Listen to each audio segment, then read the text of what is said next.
ඒක ගැලෙවුනහම පොඩක් ආයෙ ගලවන්න ඇතුළ පොඩ්ඩක් බලන්න. ඒක උඩට යනකන් තමයි පිරලා තියෙන්නේ. පිරලා තියෙන්නේ. ඇතුළ ටික බටෙන් තමයි තිර කරලා තියෙන්නේ. ආහ්. එතකොට මෙතන මේස් කීපයක් දානවද? ඔව් මේස් 4යි. ආහ්. ඒකත් ඒගොල්ලෝ වෙනම සොක්ස් දුන්නා මේ. 1යි 2යි 3යි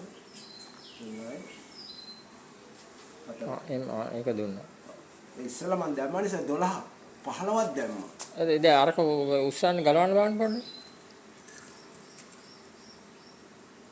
ඒ ගලවනකොට ඒකත් එක්ක තව මේක කවරයක් තියෙනවා. ඔව් පී ලයිට් එක තියෙනවා. ආහ්. පී ලයිට් එක තියෙන අරක ආරක්ෂා වෙන්න ඉස්සෙල් තියෙනවා. ආහ්. ඒක එතකොට මේක කැපෙන්නේ කරන්නේ නැහැ නේ. කැපෙන්නේ නැහැ. මේකට තමයි කැපෙන්නේ නැත්තේ. ආහ්. මේ වෙනම ගාඩ් එක. ආහ්. මම මේක ගාලා දෙන්න අරගෙන මම කැපුවා ටිකක් රැස්සා. මේ දෙන්න ගත්ත පුදුම විදියට ඒගොල්ලෝ හිර කරා. ආහ්. හිර වුණා. ආහ්.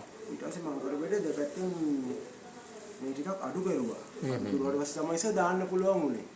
මේක දෙපැත්තෙන් තව වෙන්න ගත්තම එහෙම යන්න බෑ කොයි විදිහට මේ තියලා අතන්ට යද්දි කකුල වේදනාවක්. හරි එතකොට මේ